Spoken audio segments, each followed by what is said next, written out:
John Hankey is an independent documentary filmmaker. He teaches how history really unfolded and exposes conspiracies you didn't know existed. His films cover a wide array of topics, including the JFK assassination, the Rothschilds, October 7th, and Trump's failed assassination attempt. Put on your headphones, grab your tinfoil hat, and get ready to learn how the world really operates with John Hankey. Dark Legacy 2 is about the assassination of John Kennedy Jr. So John Kennedy Jr.'s plane crashes, and he was expected. And one of the people who was expecting him was an Emmy award-winning news producer. So she knows her way around. And she calls up the FAA to try to report that the plane is missing. And the rules of the FAA is that if somebody calls in that a plane is missing, you immediately begin a search, right? And there was no search. The FAA did not begin a search for 11 and a half hours. And, you know, she wrote a book about it in which she details all the stuff that she did. Now, she never, throws down her hat and says, damn it, these guys, why are they resisting me? At I think 2:00 in the morning, she wakes up Ted Kennedy and says, I can't get them to look for the plane. They won't put a plane in the air to look for the plane. And Kennedy wakes up. Isn't it? I thought it was John Podesta, but maybe Clinton's chief of staff, something like Clinton's chief of staff. And I think he's afraid to wake Clinton up until 5:00 in the morning. And at 5:00 in the morning, he wakes Clinton up, and Clinton says, you tell the Air Force and the FAA that if they don't have planes in the air in 5 minutes, they're all fired. They don't need to come to work on Monday. This is, it would have been Saturday morning at 5 a.m. And so they put planes in and they search Long Island Sound. They don't go anywhere near Martha's Vineyard. And it turns out that there was a guy named Todd Burgun who worked for the Coast Guard and who he got a phone call from the Boston. Now, from the Boston, I think it's Channel 5, and it doesn't matter. But it's in Dark Legacy 2, which is also on Prime, and also, anyway, do me a favor and buy it anyway, or you can watch it for free on Prime. Anyway, Burgun gets this phone call from the station. And people in Boston are loyal to the Kennedys, right? If you want to find people who are loyal to the Kennedys, even in a newsroom, you're going to, especially 20 years ago, talking about the disappearance of John Kennedy Jr., you got a lot of very, very loyal people, including the people in the Coast Guard. And so this guy in the Coast Guard says, well, yeah, I talked to the guys at the tower, and John Kennedy's plane was 10 miles out he was on final approach, 10 miles out, 2,000 feet, at whatever it was, 9:50. I'm making that number up. I haven't watched that video in a number of years. Anyway, and it turns out I got a hold of the NTSB report. I had to contact my congressman. The NTSB is supposed to send you their report if you ask for it, and they didn't. So I contacted my congressperson, and she got them to give her the report, and I read it, 350 pages. And there's all sorts of interesting things in it, including the report that at 10 minutes, supposedly according to the FAA, Kennedy never contacted the tower. Well, I contacted several of Kennedy's flight instructors who all said that's no way. He was the most careful pilot any of them had ever contacted. And contacting the FAA along, it's called flight following, I think, along your route, because the storm could be rolling in, or some giant 747 might have engine trouble and had to turn around and is heading towards you. If you contact them, they'll warn you about that stuff. So you're supposed to do it. And Kennedy did everything. If it was on the list, he did the 20th thing on the list in order to maintain flight safety.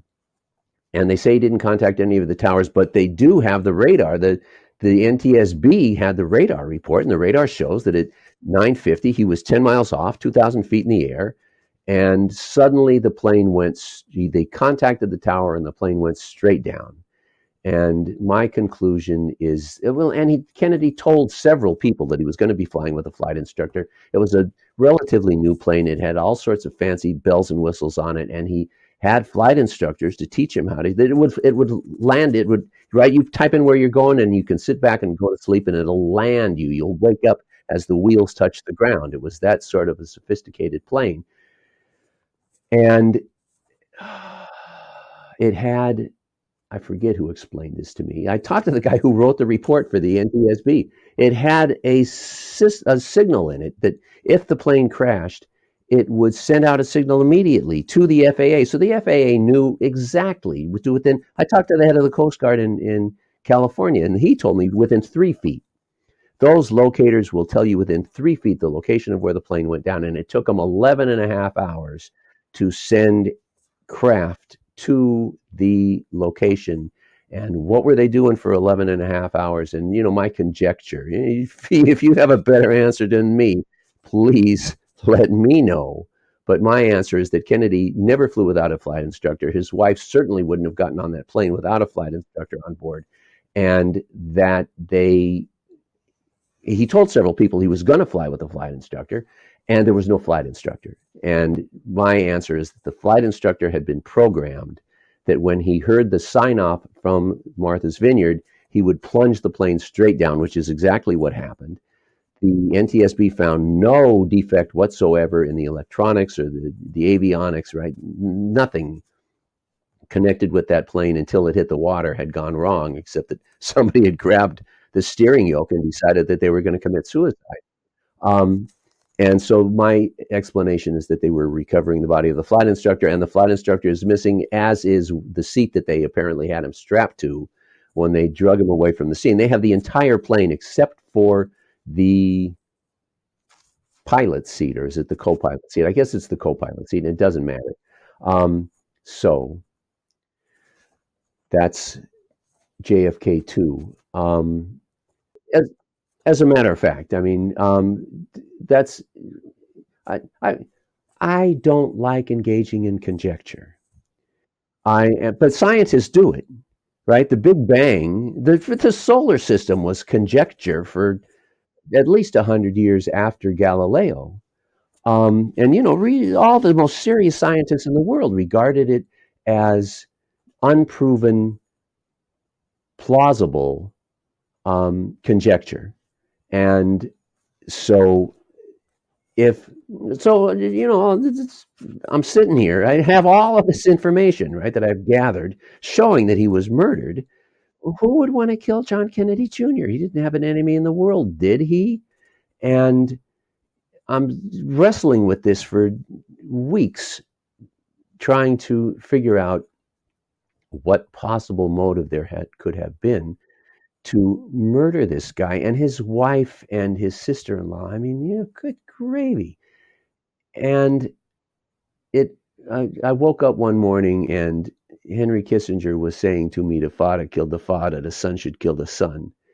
And that's in the movie. I have Kissinger say that. But Bush Sr. made his bone in Dallas. That's very proven fact as far as I'm concerned. There's a point at which the evidence is beyond a reasonable doubt. And if you watch Dark Legacy, you will see that the evidence is beyond a reasonable doubt that he was involved in the Kennedy assassination. So I go to look. So, all right. So my demon inhabiting my head tells me that George Bush Jr. made his bone by killing John Kennedy Jr. And, if I were writing fiction, that would have an enormous amount of appeal. But I'm not writing fiction, and I have no interest in writing fiction or reading it for that matter anyhow. So I go to look for where George Bush was, and I discover that he's running for president. He's behind in the polls. I believe he had just lost. No, I think New Hampshire was in a couple of weeks, and he was behind in the polls. And I think he may have gone on to lose New Hampshire, if I'm not mistaken. But it's a couple of weeks before the primary, and it's a weekend. It's prime campaigning time, and he disappears. And the media contacted his campaign manager, Karen Hughes, and said, we want to talk to the now only surviving son of a former president and get his reaction. And Karen Hughes says he's not here. And they say, where is he? And she says, I don't know. That was her official response. And I can go on and on about that. Shall I go on for a minute? I'll take another minute. And it fits, right? It's such a neat fit that I would be distrustful. I'm distrustful of neat fits. The history isn't typically that way.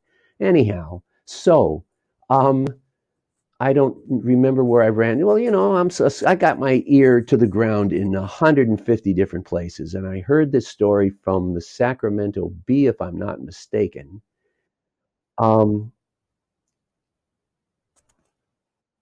I end up talking to the reporter from the Sacramento Bee, and she had filed a story saying that Bush Jr. was at the Bohemian Grove celebrating on Saturday night. Well, the body was recovered. Well, they didn't start looking for it for 11 and a half hours. At noon on Saturday, they started looking for it. I don't know how. I don't think it was recovered for 3 days. But they started looking for it at noon. And Bush was seen at the Bohemian Grove probably 8 p.m. Pacific time, which is 11 p.m. Western time. And she writes that he was seen at the Bohemian Grove celebrating the day the day after John Kennedy Jr.'s death. She may not have included all of that, but she published this story, and she gets a call from Karen Hughes. And Karen Hughes says, Bush wasn't at the Bohemian Grove, and the reporter tells me, all right, I interviewed this reporter myself, and she tells me, I have a witness. It's an employee. He was there. There's no question about the fact that he was there. He had a job. He was supposed to be there. He didn't call in sick. He was there. He had no reason to say that he saw Bush Jr. there other than that he saw Bush Jr. there. And he says that he saw Bush Jr. there. And Karen Hughes says, we demand a retraction. And the reporter told her, well, you tell me where he was, and I'll print a retraction. Click. And this is what the reporter is describing to me. That was the last word that Karen Hughes had to say. Once she demanded to know where Bush was, you're not going to find out where Bush was, because apparently we can't tell you where Bush was, because why not? And why wasn't he out campaigning? So I don't know if I were on the jury whether I would sentence Bush Jr. to die on the basis of that evidence. I might, given who his father, right? If once you plug in the stuff about his father, well, now, it's like if you're the son of a mafiosi who killed the father of the guy that we're accusing you of killing. That's very considerable, important background, I think. Anyway. Now that you know where we've been, find out where we're going. Tune in to Ladies Love Politics, where you can stay informed without going insane.